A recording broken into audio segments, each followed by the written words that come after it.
Welcome to Wisdom Unveiled. In the philosophy of Al-Farabi, there's this really powerful, kind of mysterious faculty that he says acts as a bridge between our physical world and the world of pure ideas.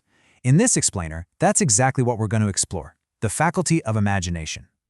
Just a quick note before we dive in, this is a translation of conversations with Iranian philosophers, so some details may not be fully conveyed. We do apologize for any discrepancies. All right, so if you were with us last time, you'll remember we got to this incredible cliffhanger. We were talking about Farabi's metaphor of the mind being like a tiny cup and reality being this vast ocean. For the mind to truly know, the cup has to break. So what happens then? What's on the other side when reason just shatters its own limits? Well, to answer that, we've got to venture into Section 1.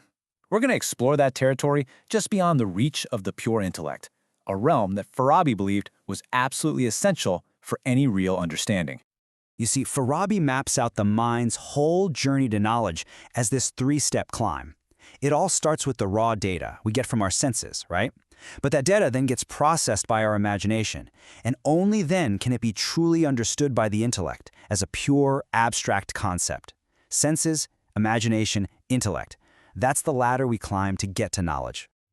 Now here's where it gets interesting. In Section 2, we're going to see how this internal map of our own minds actually mirrors Farabi's map of reality itself, which he split into two fundamental domains.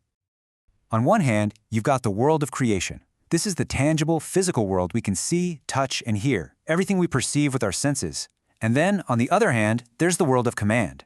This is the abstract, metaphysical realm of pure, formless meanings, things that can only be grasped by the intellect.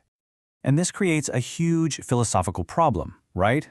I mean, if these two worlds are so fundamentally different, how could they possibly connect? How does a physical tree out there in the world become a purely abstract idea inside our minds? And how does an abstract idea like justice ever take on a real form in our physical world?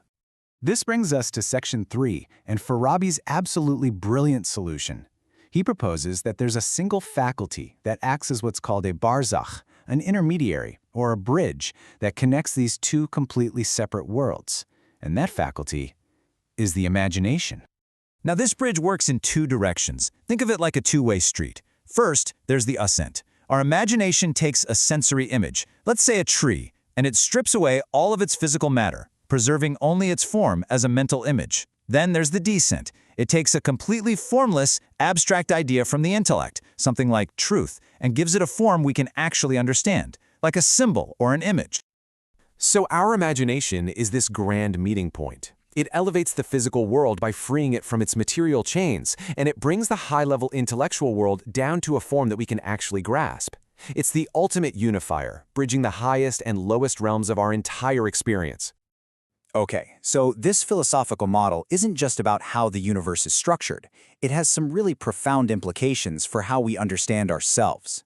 In Section 4, we're going to see how Farabi connects discovering the world to discovering yourself. Farabi's whole philosophy here rests on a core principle called synchiyat, which basically means affinity. The idea is simple but powerful. You cannot understand something unless you share some kind of likeness with it. To put it another way, you can only know what you're already tuned into. And the implication of this is, well, it's staggering.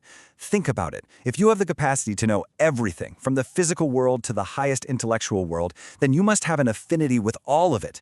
And that means you contain it all within you. You are literally a microcosm of the entire universe. And so every single discovery you make about the world is also an act of self-discovery. What this means is that real knowledge can never be static. It can never be frozen. Farabi compares it to water. He says it should be like Ceylon, which is flowing water, always moving, always revealing new depths. The second it stops, it becomes unjamad, or frozen ice. True knowing isn't a destination you arrive at, it's a journey of constant unfolding. So now we get to maybe the most radical, the most mind-bending power that Farabi gives to the imagination. In Section 5, we are going to explore what it means to think the impossible. First, we got to be clear on what the impossible, or mahal, means here. In philosophy, this isn't just something that's really unlikely. No, this is something that is absolutely and eternally non-existent. It cannot be. To our intellect, it's just a void. All reason can do is look at it and say, it is not. But, and this is the key, This is where imagination reveals its unique power. While our reason just dismisses the impossible as a big nothing, Farabi argues that imagination is the one faculty that can actually think it. It can go into that void of non-existence, it can conceive of it, it can even give it a form. It's the only part of us that can truly play with the impossible. So in our final section, Section 6, let's bring it all home. We'll see how all these ideas, the two worlds, the bridge of imagination, this wild journey of self-discovery, all come together into this grand, beautiful vision of existence itself. You see, for Farabi, existence is never static. Nothing, and I mean nothing, is ever content to just remain what it is. Everything from a simple stone to the human soul is in a constant state of what you could call perpetual ascension. It's always striving to go beyond itself. Existence is just this endless, dynamic unfolding toward what it has the potential to become.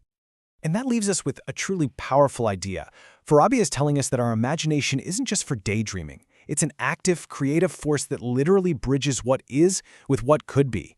It has the power to shape new realities. So that leaves us with one final question to think about. If our imagination is truly that powerful, what veils do we have to lift to see the world that we can create?